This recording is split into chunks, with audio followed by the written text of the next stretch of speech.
Good morning students. देखो इलैक्ट्रोमैग्नेटिक induction chapter च Faraday's ला तो बाद नैक्सट जिहड़ा टॉपिक है दैट इज़ सैल्फ इंडक्शन।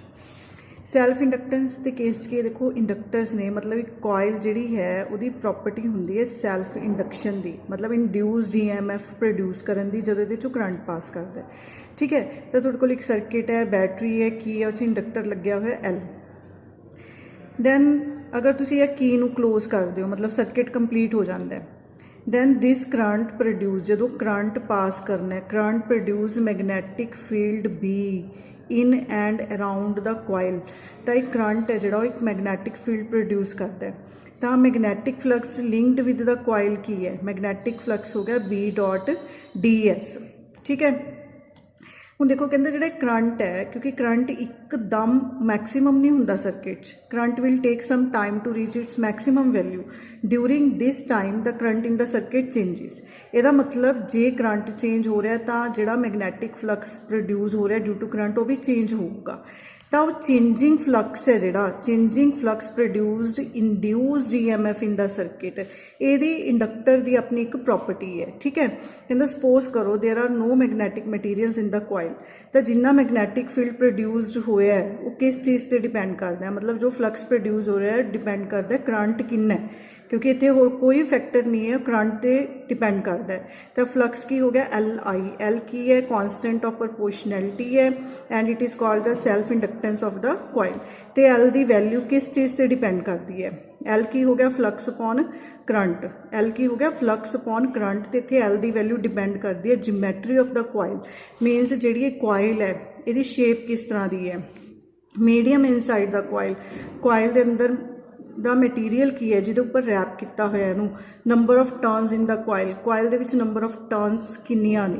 ठीक है, तो L जिहड़ा है मतलब वो सैल्फ इंडक्शन की जिहड़ी प्रॉपर्टी है इंड्यूस GMF प्रोड्यूस करने की प्रॉपर्टी है किहड़े-किहड़े फैक्टर्स से डिपेंड करती है, ज्योमैट्री ते, मीडियम ते नंबर ऑफ टर्न्स ते। तो इतों L जिहड़ा है वो फ्लक्स अपॉन I बन गया। अगर करंट 1 एम्पीयर है, सपोज करंट 1 एम्पीयर फ्लो कर रहा है तो L कि इक्वल हो गया फ्लक्स के इक्वल हो गया। तो self induction may be defined as magnetic flux linked with the coil when unit current flows through it. तो इंडक्टेंस नूं आपां किवें डिफाइन करांगे, it is defined as the magnetic flux when current through the coil is 1 ampere. उस तो इलावा इसकी को डेफिनेशन भी है। डेफिनेशन की है देखो, फैराडेज ला के अकॉर्डिंग इंड्यूस GMF जी होंगी है rate of change of flux होंगी है। अपना उरे फ्लक्स का फार्मूला की बन गया LI, तो आप LI पुट कर देंगे क्योंकि L एक कॉन्सटेंट है जोड़ा कि इंडक्टेंस ते इंडक्टर ते डिपेंड करता है, इस करके कॉन्सटेंट है, ये बाहर आ जाऊगा DI/dt बन गया। तो इंड्यूस GMF की बन गई -L DI/dt।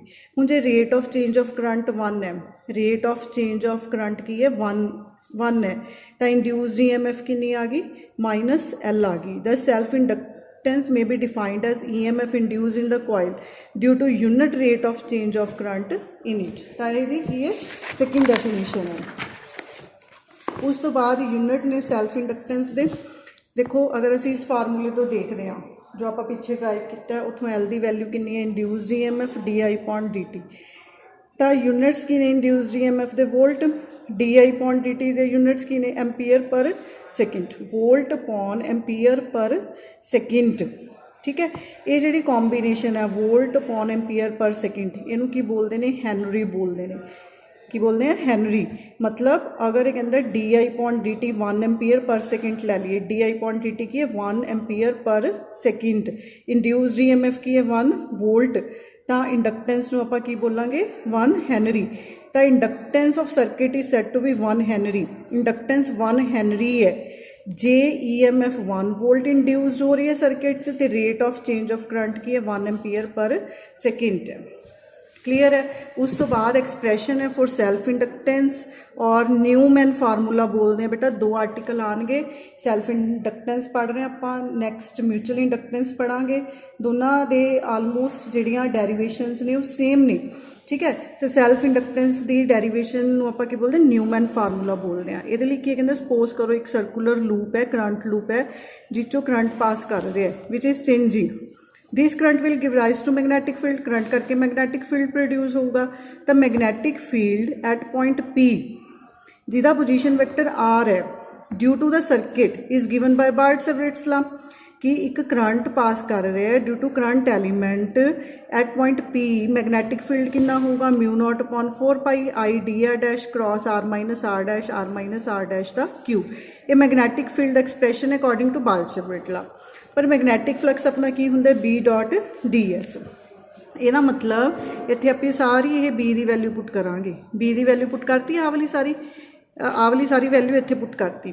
ਤਾਂ ਆਪਣੇ ਕੋਲ ਟੋਟਲ ਫਲਕਸ ਕਿੰਨਾ ਆ ਗਿਆ μ0/4 triple integration I dr dash cross r minus r dash cube dot ds। ਹੁਣ अगर तुसी बेटा आ फैक्टर देखो ध्यान नाल, ये फैक्टर ग्रेडियंट है 1/r माइनस r डैश का, ठीक है। एग्जाम्पल सी फस्ट चैप्टर च, दैट मीनस कि आ सारी वैल्यू की जगह ते आपां आ पुट कर सकते हैं।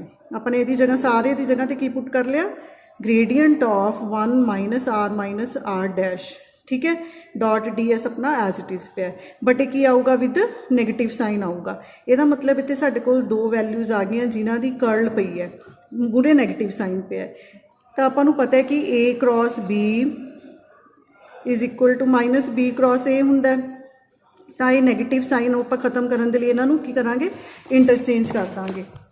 तो वैक्टर लॉ लगा के साढ़े कोल फ्लक्स की आ गया μ0I/4 triple integration gradient of 1 minus r dash into cross product dr dash dot ds बन गया। क्लीयर है, ये अपना इंटरचेंज हो गया। जो इंटरचेंज होंगे बेटा आ इंटैग्रल साइन भी इंटरचेंज होंगे। क्लीयर है।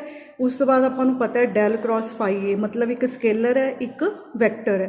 तो यदा क्रॉस प्रोडक्ट की होगा, first function as it is, second the cross product plus हुण क्योंकि फाई स्केलर है दी क्रॉस प्रोडक्ट नहीं हो सकती, इस करके दा ग्रेडियंट होगा with cross A vector. Clear है। हुण इत्थे देखो ये कहंदा फाई तो लै लो 1/r minus r dash, second function लै लो dr डैश। तो तुसीं ये वाली आइडेंटिटी लगाओ इहदे ते, डेल क्रॉस फाई की बन गया अपना स्केलर, ए वैक्टर की बन गया dr डैश। ये जे आपां कर्ल फाइंड आउट करते हैं तो अपनी कर्ल की बन जूगी 1/r minus r dash del cross dr dash plus gradient of 1/r minus r dash into sorry cross product with dr dash. हुण इत्थे जिहड़ा आ वाला फैक्टर है 0 है। ये 0 क्यों है? क्योंकि सिंपल ग्रेडियंट है, डैश नहीं है, ये डैश क्वांटिटीज़ ने। मतलब एक डैश क्वांटिटीज़ की आप स्केलर कर रहे हैं डेल दे नाल, तो ये की हो गया 0 हो गया। दैट मीनस कि इत्थे आ सारी टर्म तो बन गई 0। थोड़े कोल del cross dr dash r minus r dash की हो गया gradient of 1/r minus r dash cross dr dash. तो देखो इत्थे अपने कोल सारी वैल्यू पई है, ये सारी वैल्यू आ पई है, दिस आ पई है। यदी जगह ते आपां पुट कर देंगे तो साढ़े कोल की बन गया flux μ0I/4 del cross dr dash r minus r dash dot ds। Interchanging order of integration, ये कहता ऑर्डर ऑफ इंटीग्रेशन चेंज कर दो। μ0/4 सिंगल बाहर आ गया, डबल इंटीग्रेशन वाला फैक्टर आ गया, तो स्टोक्स थ्योरम अप्लाई कर दो at this portion. Del cross A dot ds नूं आपां की लिख सकते हैं a डॉट dr लिख सकते हैं। तो ये अपनी फिर वैल्यू की बन गई फ्लक्स की μ0I/4 दिस, ये सारे का की बन गया a डॉट dr। देखो अपने कोल आ सारा पे है, ये सारे का a बनाना है, ये अपने कोल फिर की बच गया dr dash dot dr r minus r dash. हुण अगर असी फ्लक्स नूं कंपेयर करिए, क्योंकि आप पिछे देखे ना flux is equal to li, ये जगह आप की पुट करता li, आई दे नाल आई कैंसल हो जाऊगा, आई दे नाल आई कैंसल हो जाऊगा, तो उत्थे अपने को l की बच गया μ0/4 dr dash dot dr r minus r dash बन गया। ठीक है जी, ये सैल्फ इंडक्टेंस आ गई, सैल्फ इंडक्टेंस। हुण जो तुसीं ध्यान नाल देखो बेटा, ये r डैश ते डिपेंड करती है, मतलब ये पोजीशनस ते डिपेंड करदियां ने कि जिहड़े इंडक्टेंस है उहदी ज्योमैट्री की है। ठीक है, उहदा पॉइंट ऑफ ऑब्जरवेशन या सोर्स पॉइंट की पे है। क्लीयर है। सो इत्थे बेटा नैक्सट जिहड़ा है दा self inductance of long solenoid. एक लॉन्ग सोलेनोइड की तुसीं सैल्फ इंडक्टेंस कढ़नी है तो की होगी। देखो ਇੱਕ ਸੋਲੀਨੋਇਡ ਦੇ ਲਈ ਜਦੋਂ ਆਪਾਂ ਮੈਗਨੈਟਿਕ ਫੀਲਡ ਦੇਖਦੇ ਹਾਂ, ਉਹ ਮੈਗਨੈਟਿਕ ਫੀਲਡ ਮਿਊ ਨੋਟ ਐਨ ਆਈ ਹੈ, ਆਪਾਂ ਨੂੰ ਪਤਾ ਹੈ, ਠੀਕ ਹੈ। ਮੈਗਨੈਟਿਕ ਫੀਲਡ ਮਿਊ ਨੋਟ ਐਨ ਆਈ, ਐਨ ਕੀ ਨੇ ਨੰਬਰ ਆਫ ਟਰਨਸ ਨੇ, ਮਿਊ ਨੋਟ ਪਰਮੇਬਿਲਿਟੀ ਹੈ।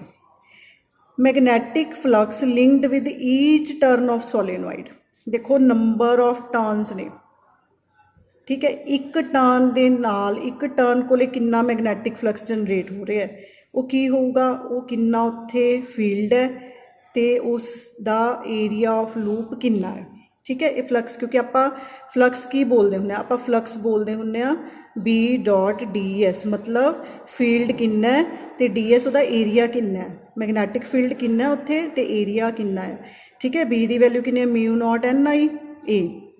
हुण टोटल नंबर ऑफ टर्नस कितनियां होणगियां, देखो एन की है number of turns per unit length हुंदा है, एन की ने number of turns per unit length भी, अगर सपोज करो असीं इन्नी लेंथ चूज कर ली तो उहदे च कितनियां नंबर ऑफ टर्नस ने, तो एन की है एन अपॉन एल, उत्थों टोटल एन कितना हो जाएगा, एन इंटू एल बन जाऊगा।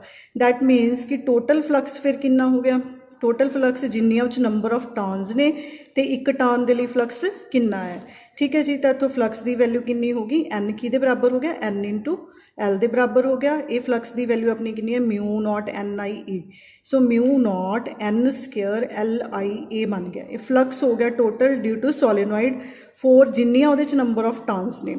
तो सैल्फ इंडक्टेंस की होगी, total flux upon total current, total flux upon total current I की वैल्यू पुट करती, तो उत्थे अपने कोल इंडक्टेंस आ गई सोलेनोइड की, mu not N square L A बन गया। क्लीयर है।